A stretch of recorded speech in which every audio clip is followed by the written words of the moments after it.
How's it going, guys? Coffee here. Today I wanted to go over the strategy that I have been using to try to force as much gold as I can per hour on T8. I have like 100 billion DPS, but Profound isn't quite comfy enough on that yet because I'm running pretty low life right now. So you want to just make sure you have enough damage that things are dying pretty much instantly, which this build doesn't quite have yet. So, yeah, this is kind of what I've been doing. This deck is still built for earning me money while getting a decent amount of gold. This video is to go over how to convert this. If you wanted to say, I don't care about FE at all, I literally just want as much gold as I can get per hour. And that is, you would swap these two traits here. For this 10% additional drop quant, that is going to require you to have 25 additional star talents in order to do it. It's extremely expensive to do that.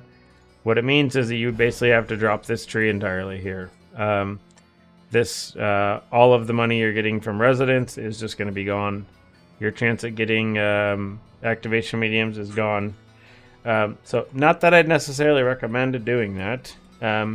You can do that. So what we've learned about gold here is that it is purely tied to quant, and it is only droppable from the base mobs in the map. It does not drop from any mobs from any league mechanics whatsoever.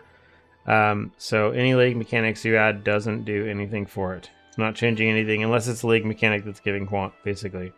That's the only way you're going to get any effect out of it. So because of that, what that means is you want basically all of this base quant that you can get here on this tree. So if you were going to spec out of everything else, say you were going to spec out of Eterna, spec out of this, you would end up basically just putting these last 6 points in here to get this drop quant here. And then everything else from there is, again, just you can still leave God of War in just to increase the speed. On it, you can even increase the duration of God of War if you wanted to do that, just to make sure it's around even longer.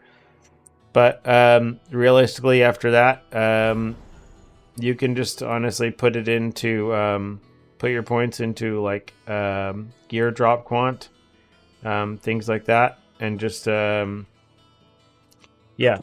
things like that. Basically, buff it up. It might be tied to gear drop quant, like we don't actually know on that part yet. I haven't actually had a chance to test that yet, but if you have points to spare, I would recommend honestly just putting them into this gear drop quant down here, just because there's a good likelihood that it might be converting gear into gold.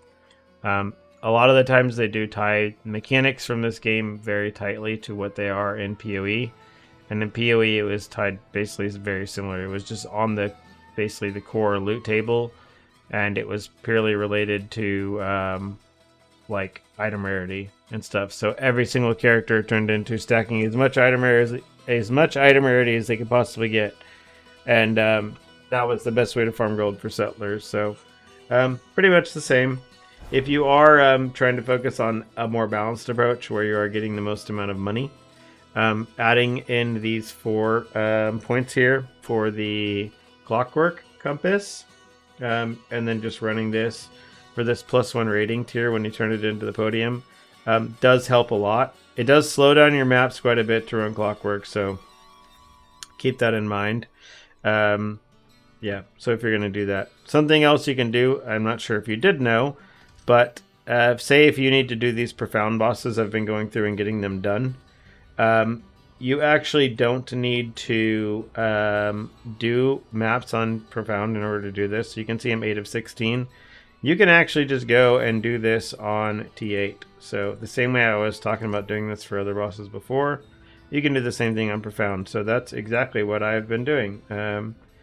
I've been doing this, going through all the trees just on T8, and then bouncing it up to Profound. So I can kind of show you what this looks like here. I always basically just focus for gear drop quant if I don't have anything else. For the compasses that I've been running for this mode, or this version, is the strength in numbers compass, which is just adding these extra normal monsters, and they give extra drop quant. So that gives them an extra chance at stuff, hopefully for the gold. And then I've been running this unrivaled veterans compass here, or this veterans compass rather. This unrivaled one is like 5 FE. Don't run that. This veterans compass is like 0.5 FE. So this is just, again, more base monsters. And then I've still been running the Eterna compass because I just want to I've just been wanting to get some money still. So if you don't want to run the Eterna compass and you're really just trying to go all in, then I would literally just run this strength and numbers compass, this soldier compass, and then this blue compass here for the veteran compass here. So keep that in mind. You can do that if you want to go that approach. So let's go ahead and bump this three clicks still. I'm kind of sustaining NetherRealm with that. That's fine. And then we can kind of push, and I'll just kind of showcase basically what it's like.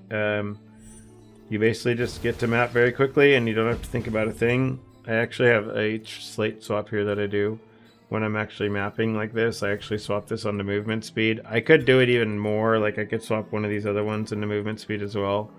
Like one of these channeling stack ones. I haven't been going that far yet. But I suppose there's nothing stopping me from doing so. I could do it. I have a lot of damage. I really don't need all this. So here, let's actually do this. We'll get this in place so we can be even faster. There we go. All right, all the movement speed. Yeah, I mean, you're pretty much just looking at a very basic strat. The majority of your gold is probably going to come from the league mechanic for the most part. But you also get it from chests in maps will also drop a lot. And then there's just like a chance from every mob that's not like a league mechanic monster to just drop it as well. They have a chance to drop their like 30 gold each or whatever it is. So you want to just make sure you're basically running through and killing everything as much as you can. Obviously having a build that's fast that can utilize God of War like this does help with how much gold you're going to get per hour. So if you have a fast build, make sure you run that. Why is this on Cube and Black Seal? I'm not going to do both of these right now. This can go. I wonder if this tree is somehow on this... this is on the wrong tree sync, I think, still. I thought I did the reset on it, but I guess maybe I accidentally had the cube deck selected when I did it. Is that what happened here? Or did it just get lucky to just randomly get both mechanics? Active? Yeah, it has the right deck active. It's showing it's active. Odd.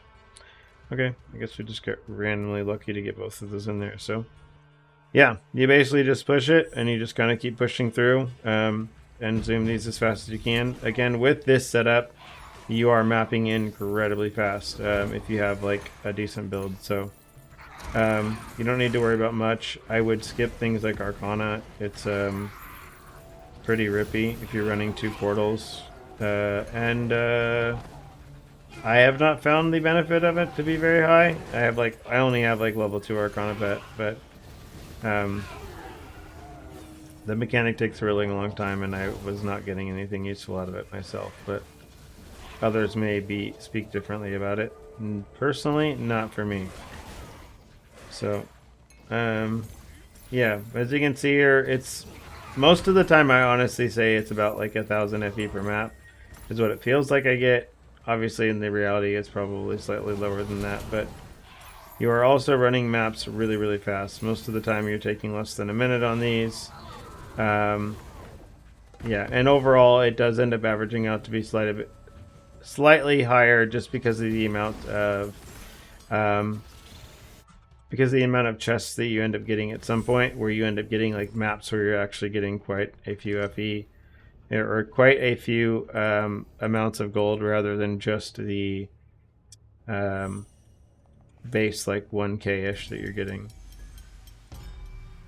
I'll click on this clockwork even though we don't have the thing in here going, but so it's not going to get the extra little bonus that it normally would when I turn these in, but this is good. I mean, again, clockwork is one of those and other ones, just like most league mechanics, that gets a lot better if you have the pet. the pet for this one, I think, is just like a 25% chance to like double your loot or something. Pretty similar trait for most of the pet stuff, so we'll take a look. But this will give you guys a little bit of a taste of why I kind of run this split deck here, where it has a lot of stuff to it. When you have Bloody Mary on you like this, she can be kind of annoying, so it's honestly a lot of the times if she's kind of like standing right on top of you and refusing to like leave, a lot of the times you just kind of have to like kite her away and just go take her somewhere else, like what I'm doing right now, portal away or something, and then give yourself the tiniest bit of reprieve. Or again, just like take her and go run away with her somewhere else.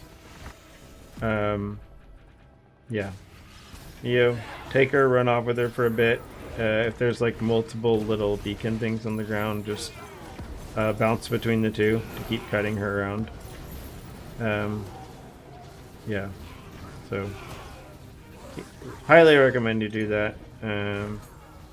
Yeah, so we got a decent amount of gold out of this one, so already, rather.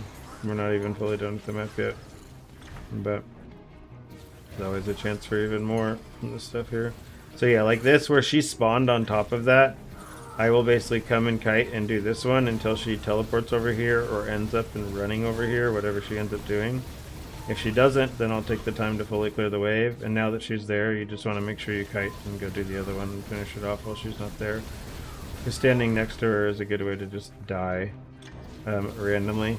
Especially if you're playing like this build where you're a little bit squishy sometimes. I don't know. It's just, I mean, she has one-hit attacks just like the Nightmare dude from Nightmare. So don't want to stand next to her. She will just kill you. I'm pretty sure it is just a one-shot, like, regardless of what you do. I don't think there's any defenses that can protect you against that. Turn this in. You can see, I mean, Clockwork has its own little things. I got a little loot explosion there. The loot itself wasn't anything crazy this time, but you can absolutely get a decent amount of FE from that. So I guess we got Black Seal again that I'm going to ignore again because I don't really care to do it for this. But yeah, that kind of showcases the build that I'm doing. Again, I have been normally running the Clockwork stuff, the Clockwork compasses, because I don't mind about... I'm not trying to min-max the gold as hard as possible, but I figured I'd get the information out there for those who are trying to min-max the gold as hard as they can. Yeah, we'll kind of show it. I'll show it with the magic monsters in here as well. If you guys want to see that, then we'll just get this done real fast so you can kind of see again what the map looks like without Clockwork, since Clockwork does kind of slow it down quite a bit. Your normal run through is again just kind of spamming whatever map you end up getting. With this, get the quant, get your loot, go on, and move forward. And just try to keep it fast. Keep cycling the maps quickly. Don't delay in town too often. Standard approaches to earning money quickly is to just basically get used to just like, well, your pattern is you go from one map to another very quickly, no delays, no hesitation, just the second a map ends, you just queue up another, and you just keep going, getting the vibe, pop on some good music, whatever, and go for it. So yeah, if you guys have other decks you guys have been doing, I'd be kind of curious to see if you guys have been doing anything different to try to get gold other than like the people who are just doing things and were found. I'm curious if other people have found anything better, because from what I've been seeing, again, it's just base monsters and as much quant as possible. So if there's something else that affects it, I'd love to know if you guys have actually been able to see it yourselves, because this is kind of what I've been coming across. So if you have any questions, leave them in the comments down below, and other than that, see you in the next one.